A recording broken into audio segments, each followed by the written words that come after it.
Hello, मैं हूं हरप्रीत। आज हम बात करेंगे वर्चुअल ऑटिज़म के बारे में। वर्चुअल ऑटिज़म क्या है और वर्चुअल ऑटिज़म में रिकवरी कब तक हो सकती है और रिकवरी के चांसेस कितने होते हैं, रिकवरी किस तरह से पॉसिबल है, क्लासिक ऑटिज़म से किस तरह से अलग होता है, कौन से सिम्टम्स हैं जिससे हमें पता चले कि हमारे बच्चे को क्लासिक नहीं वर्चुअल ऑटिज़म है, या फिर किस तरह से हमें पता चलेगा कि वर्चुअल ऑटिज़म फेड हो रहा है। ये सब इम्पॉर्टेंट इन्फॉर्मेशन मैं आज की इस वीडियो में आपको दूंगी, जो कि आपको किसी भी और यूट्यूब चैनल पर नहीं मिलेगा। मुझे अक्सर लोग वर्चुअल ऑटिज़म के रिगार्डिंग काफ़ी इन्फॉर्मेशन लेते हैं और कहते हैं, बताते हैं कि वर्चुअल ऑटिज़म है। उनका यह भी कहना है कि डॉक्टर्स कहते हैं कि वर्चुअल ऑटिज़म नाम की कोई चीज़ ही नहीं है, ऑटिज़म है जिसे कई बार लोग वर्चुअल ऑटिज़म कह देते हैं, लेकिन ये सही नहीं है। वर्चुअल ऑटिज़म है। मुझे एक मदर का फ़ोन आया जिन्होंने अपने बच्चे के 7 मंथ्स में कुछ वीडियोस शूट किए थे, जब बच्चा सिर्फ 7 मंथ्स का था, और उसके बाद उन्होंने मुझे वीडियोस के शूट किए जब वो बच्चा 2 साल से अबव हो चुका था। दोनों वीडियोस देखकर कोई भी ये नहीं बता सकता था कि ये सेम ही बच्चा है। इतना डिफरेंस उस बच्चे में आया इतने थोड़े से टाइम में ही। उन्होंने बताया कि 7 मंथ से पहले बच्चे को बिल्कुल भी स्क्रीन टाइम नहीं दिया गया था, और जो वीडियो मैंने देखा था उसमें बच्चा पूरी तरह से रिस्पॉन्ड कर रहा था अपनी मदर को। मदर राइम बोल रही थी और बच्चा हाथ हिलाकर खुश होकर उसे इंजॉय कर रहा था। ही वाज वो अपने सर को हिला रहा था, आंखों में देख रहा था, पूरा उसका आई कांटेक्ट और पूरा फोकस अपनी मदर पर था। और 1 मिनट के लिए भी मैंने नहीं देखा कि बच्चा इधर उधर उसने देखा हो या डिस्ट्रैक्ट हुआ हो।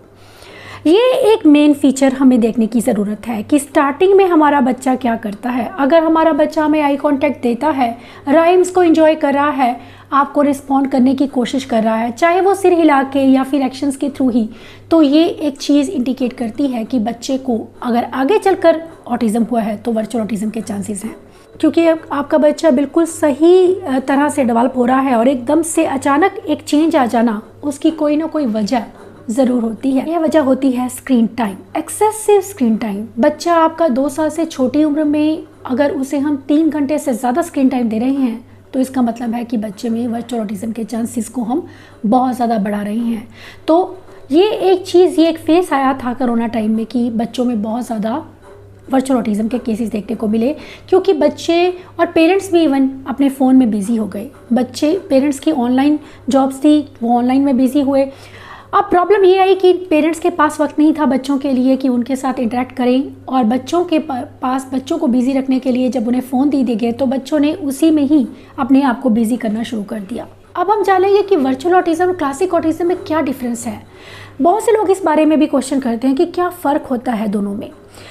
क्लासिक ऑटिज़म में बच्चे जैसे जैसा डेवलप होते हैं उसके सिम्टम्स दिखने शुरू हो जाते हैं। देखते नहीं आपकी तरफ स्टार्टिंग से ही, नाम को रिस्पॉन्ड नहीं करते हैं, लेकिन अगर आपके बच्चा शुरुआत में बिल्कुल ठीक है, आपकी राइम्स को रिस्पॉन्ड कर रहा है, आपको लगातार देख रहा है, खुश हो रहा है, जॉइंट अटेंशन दे रहा है आपको, तो इसका मतलब है कि बच्चा पहले ठीक था और उसे बाद में वर्चुअल ऑटिज़म हुआ। लेकिन क्लासिक ऑटिज़म में ऐसा कुछ नहीं होता है। स्टार्टिंग में ही हमें सिम्टम्स दिखने शुरू हो जाते हैं। बच्चा आई कांटेक्ट नहीं देता है, नाम को रिस्पॉन्ड नहीं करता है, वो कोई राइम एंजॉय नहीं करता है, मदर की तरफ देखता ही नहीं है। तो ये एक चीज़ जो है अलग करती है दोनों को। बहुत इंपॉर्टेंट चीज़ है, बहुत इंपॉर्टेंट डिफरेंस है जो वर्चुअल ऑटिज़म को क्लासिक से अलग करता है। दूसरा एक चीज़ होती है कारण का होना। क्लासिक ऑटिज़म का कोई अभी तक एक डेफिनेट रीज़न, एक वजह मिल पाई है, ऐसा कुछ भी अभी तक नहीं फाइंड आउट हुआ है कि कोई एक वजह है क्लासिक ऑटिज़म की। लेकिन वर्चुअल ऑटिज़म की सबसे बड़ी वजह जो सामने आई है वो है बच्चों का एक्सेसिव स्क्रीन टाइम एक्सपोजर। बच्चों को बहुत ज़्यादा स्क्रीन टाइम दिया गया, जिसकी वजह से बच्चों में ASD जैसे फीचर्स आने शुरू हुए। तीसरा जो एक डिफरेंस है रिकवरी के मामले में बात करूंगी कि अगर आपने स्क्रीन टाइम को बंद कर दिया तो बच्चों में एकदम से उनके बिहेवियर्स में चेंज आना शुरू हो गया, बच्चे इंप्रूव होते दिखने लगे, बच्चे आपको देखना शुरू करने लगे। ये एक चीज़ होती है कि हो सकता है आपके बच्चे को वर्चुअल ऑटिज़म हो, लेकिन क्लासिक ऑटिज़म है स्क्रीन टाइम से कोई फ़र्क नहीं पड़ रहा है, आपने उसे बंद भी कर दिया है तभी बच्चे का रिस्पॉन्स वैसा ही सेम है। तो ये 3 फैक्टर्स हमें देखने की ज़रूरत है अगर हम बच्चों में इस डिफरेंस की बात करते हैं कि क्लासिक और वर्चुअल ऑटिज़म में क्या डिफरेंस है। अब जो नेक्स्ट चीज़ है कि जो उन्होंने मुझे वीडियो सेंड किया था उसे देखने के बाद मेरा दिमाग एकदम से जिसे कहते हैं कि सुन होना, कि मैं सोच में पड़ गई। मैंने कुछ देर के लिए वीडियो बंद कर दिया और मैं डीप ब्रीथ करने लगी, क्योंकि उस चीज़ को एक्सेप्ट करना मेरे लिए भी थोड़ा मुश्किल था कि एक बच्चा बिल्कुल ठीक है लेकिन उसे 2 साल बाद मैंने देखा है तो वो बच्चा बिल्कुल वैसा नहीं लग रहा है। तो ये एक चीज़ जो है, आप सोचिए कि स्क्रीन टाइम का कितना बड़ा असर होता है बच्चों पर। कुछ लोग कहते हैं कि हमारे बच्चे विजुअल लर्नर होते हैं, उन्हें स्क्रीन टाइम देना चाहिए, एकदम से बंद नहीं करना चाहिए। इस बात से मैं पूरी तरह एग्री नहीं करती हूँ। स्क्रीन टाइम को हम बंद ज़रूर करेंगे, पूरी तरह बंद करेंगे, चाहे हम उस चीज़ में हमें 10 से 12 दिन लग जाए, लेकिन टारगेट मान के चलिए कि हमें 10 से 12 दिन के अंदर स्क्रीन टाइम को बिल्कुल बंद करना है। क्योंकि अक्सर बच्चे स्क्रीन टाइम के एडिक्टेड हो जाते हैं और बच्चे टेंट्रम थ्रो करते हैं। जब आप उनसे फ़ोन ले लेते हैं तो बच्चे अक्सर ये चीज़ करते हैं कि टेंट्रम थ्रो करते हैं, अपनी इरिटेशन बताते हैं, अपना गुस्सा जाहिर करते हैं। तो हमें उस टाइम पर कुछ देर के लिए टाइम जो हम उसे 3-4 घंटे का दे रहे हैं उसे धीरे धीरे करके हम डिक्रीज़ करते जाएंगे, 2 घंटे का, फिर 1 घंटे का, फिर आधा घंटा, 15 मिनट, इस तरह से हमें टाइम को कम करते जाना है। और 15 दिन के अंदर हमें पूरी कोशिश करनी है, हमारा टारगेट होना चाहिए कि हम स्क्रीन टाइम को बिल्कुल बंद कर दें। और जब स्क्रीन टाइम हम दे भी रहे हैं 15 दिन में तो हम उसे ऐसे ही ना छोड़ दें, जो अक्सर हम ये गलती करते हैं। हम साथ में उसके इंटरेक्ट करते रहें, देखो ये एप्पल है, जो भी चीज़ स्क्रीन पर आ रही है उसके बारे में बच्चे को इन्फॉर्म करना। इससे क्या होता है कि बच्चे का बिहेवियर अपने आप, बच्चे आपके साथ जुड़ना शुरू कर देते हैं। आपने स्क्रीन टाइम को एक माध्यम बना लिया बच्चे के साथ जुड़ने का। ये बहुत अच्छी स्ट्रेटेजी वर्क करती है अगर आपके बच्चे को वर्चुअल ऑटिज्म है। रिकवरी इतनी मुश्किल नहीं होती है वर्चुअल ऑटिज्म में। मैं वर्चुअल ऑटिज्म को एक शैडो मानती हूँ। लोग कहते हैं कि वर्चुअल ऑटिज्म का एक एक्सिस्टेंस होता है, कि वर्चुअल ऑटिज्म होता है। अगर मैं चल रही हूँ, मेरे साथ में मेरी शैडो चल रही है, virtual autism is like that, a shadow. वो शैडो है ऑटिज्म की, जिसमें जैसे जैसे मैं मूवमेंट कर रही हूँ मेरी शैडो भी वैसे मूव कर रही है। वो सभी फीचर्स हमें उसमें दिखते हैं वर्चुअल ऑटिज्म में बच्चे में, जो कि नॉर्मल ऑटिज्म में होते हैं, क्लासिक ऑटिज्म में होते हैं।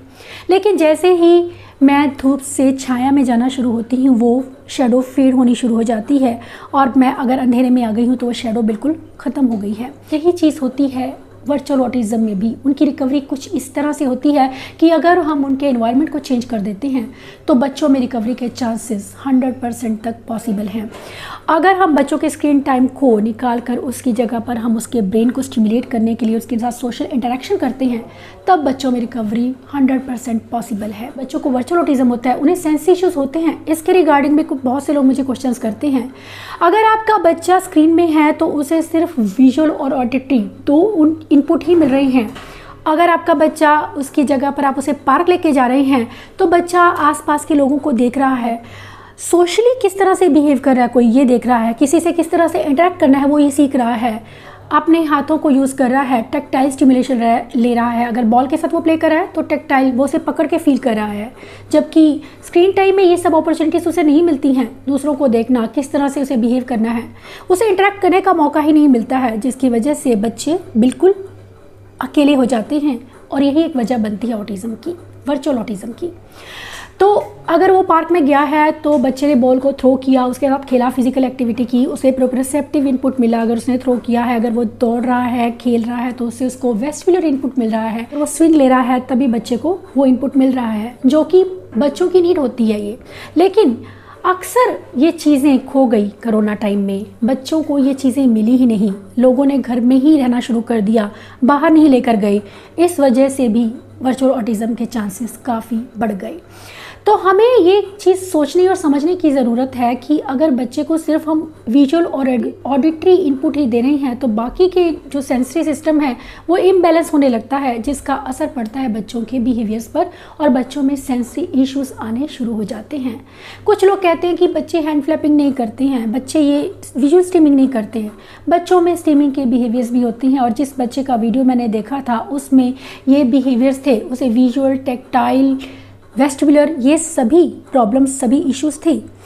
और ये चीज़ें जो हैं, ये बिहेवियर्स जो हैं, वो आउटकम होती हैं कि बच्चों को सेंसरी इनपुट नहीं मिला है, वो स्टिमुलेशन नहीं मिला है, जो उसके डेवलपमेंट के लिए बहुत ज़रूरी है। इसीलिए बहुत ज़रूरी होता है कि हम शुरुआत में ही बच्चे के सिम्टम्स को नोटिस करना शुरू करें। अगर बच्चा 6 महीने के बाद, 7 महीने तक बच्चे को कोई स्क्रीन टाइम नहीं दिया गया था और 7 महीने के बाद बच्चे को स्क्रीन टाइम दिया गया और बहुत ज़्यादा दिया गया, जिसकी वजह से 18 मंथ्स में उन्होंने मुझे बताया कि मुझे फील होने लगा कि मेरा बच्चा बाकी बच्चों से डिफरेंट होता जा रहा है, अलग होता जा रहा है, कुछ चीज़ें वो मिस करता जा रहा है। और 2.2 ईयर्स में बच्चे को ऑटिज़म डायग्नोस हुआ। तो ये कितनी जल्दी कितने शॉर्ट टाइम में ही बच्चे में ऑटिज़म के सिम्टम्स आने स्टार्ट हो गए। तो ये बहुत ज़रूरी है बच्चे के बिहेवियर को स्टार्टिंग से ही ऑब्जर्व करना, यह जानने के लिए कि बच्चे को वर्चुअल ऑटिज़म तो नहीं है। अब हम जानेंगे कि क्या साइंस होते हैं वर्चुअल ऑटिज़म में बच्चों के। वैसे तो साइंस सेम ही होते हैं, लेकिन एक साइन होता है कि बहुत ज़्यादा हाइपर एक्टिविटी होना, अटेंशन ना दे पाना, स्पीच का कम होना, सोशल इंटरेक्शन ना होना। क्योंकि जब बच्चा टीवी में इन्वॉल्व है तो सामने वाले को ही रिएक्ट करते हुए देख रहा है, वो खुद कोई रिएक्शन नहीं दे रहा है, वो कोई बात नहीं, उसे कोई बात करने का मौका नहीं मिल रहा है या रिस्पॉन्ड करने के लिए उसे कोई नहीं कह रहा है। तो ये एक चीज़ भी बच्चों को सोशली आइसोलेट कर देती है और बच्चे आपको देखना बंद कर देते हैं। इसके अलावा इसका असर स्पीच पर पड़ता है, क्योंकि बच्चों को बोलने का मौका ही नहीं मिलता है। सामने जो उनके चल रहा है वो चलता जा रहा है, लेकिन बच्चे कुछ बोल ही नहीं पा रहे हैं।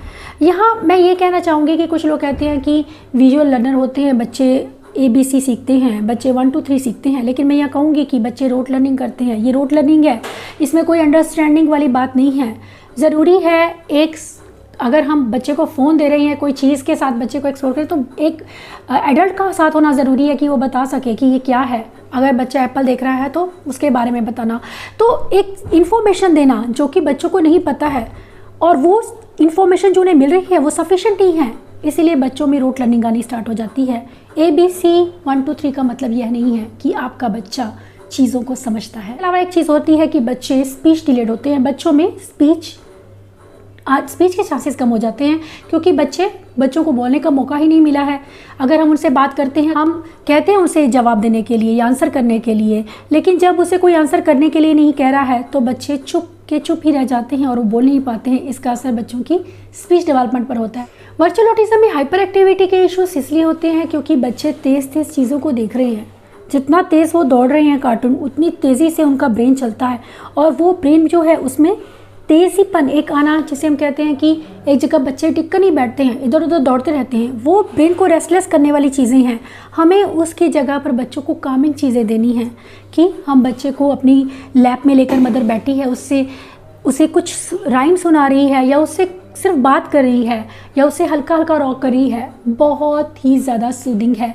इसके अलावा मूड स्विंग्स का होना, और एक चीज़ और होती है कॉग्निशन का कम होना, क्योंकि ब्रेन वहीं पर रुक गया, ABCD और 1 2 3 में ही अटक कर रह गया, A फॉर एप्पल।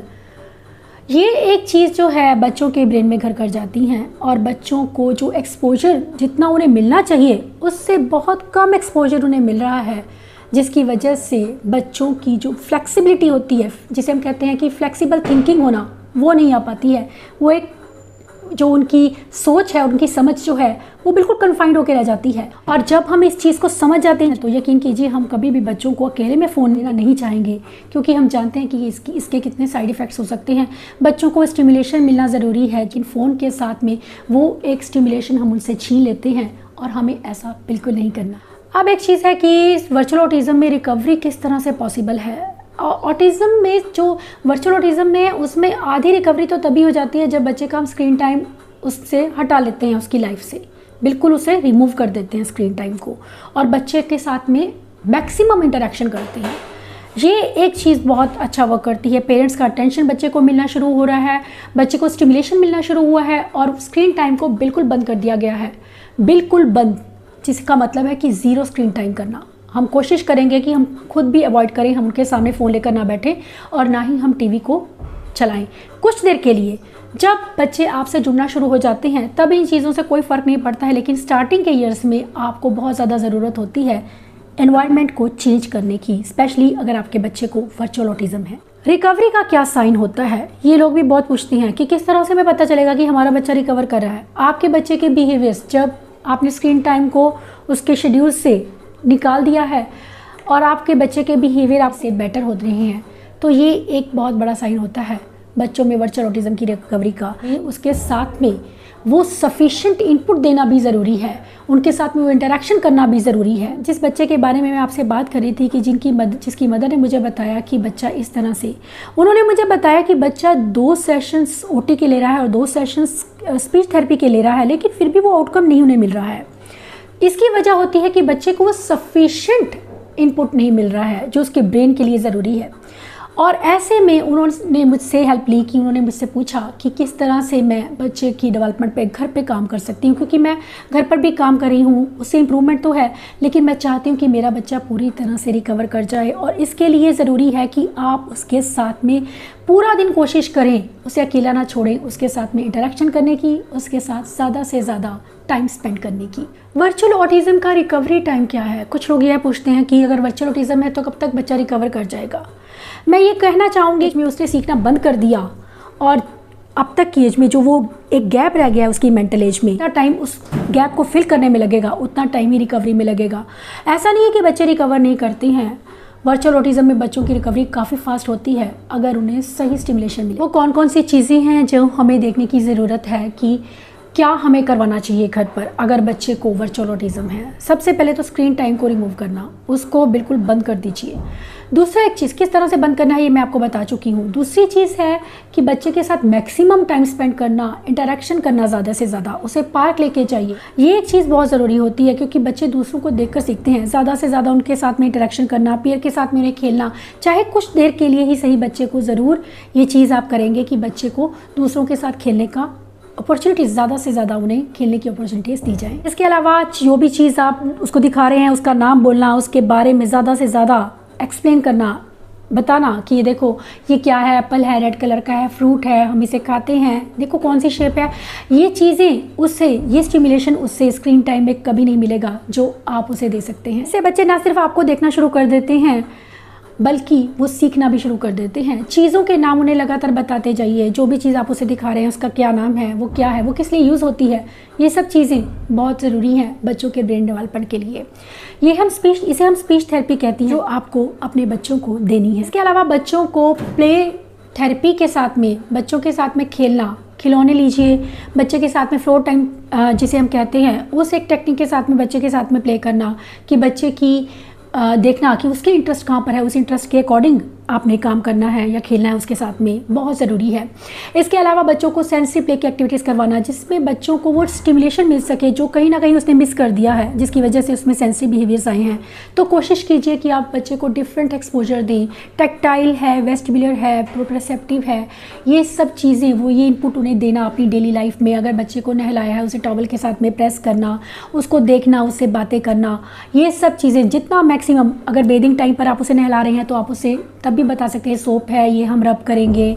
इसके अलावा अगर आप मील टाइम है, मील टाइम में आप बता सकते हैं कि ये चम्मच को पकड़ेंगे, स्पून से आप खा रहे हो, उसके एक्शंस को बताना, वो क्या फील कर रहा है। अच्छा आप आज हैप्पी हो, आज बच्चे का नाम लेना, फील कैसे कर रही हैं, मम्मा कैसा फील कर रही है, देखो मम्मा हैप्पी है, गुरजोत भी हैप्पी है। तो ये एक चीज़ जो है बच्चे के साथ में आपको कनेक्ट करने के साथ साथ में आप उस बच्चे को बहुत सी इन्फॉर्मेशन दे रहे हैं जो उसके ब्रेन डेवलपमेंट के लिए बहुत ज़रूरी है। इसके अलावा मम्मा पापा को नहीं बच्चे पहचानते हैं तो मम्मा पापा की पिक्चर, मम्मा की ही पिक्चर लेना। फैमिली मेम्बर्स की पिक्चर्स के साथ में बच्चे बहुत जल्दी बोलना शुरू करते हैं, तो वो एक पिक्चर लीजिए और उससे बताइए देखो मम्मा।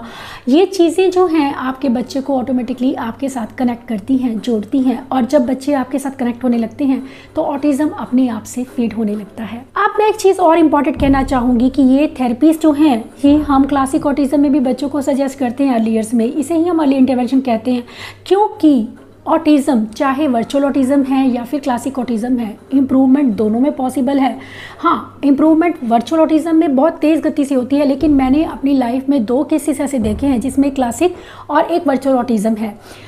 एक बच्चा आता था मेरे पास जो वर्चुअल ऑटिज़म था और वो बच्चे ने विदिन 6 मंथ्स उसने इतना अच्छा इम्प्रूव किया कि वो नॉर्मल में जा रहा है।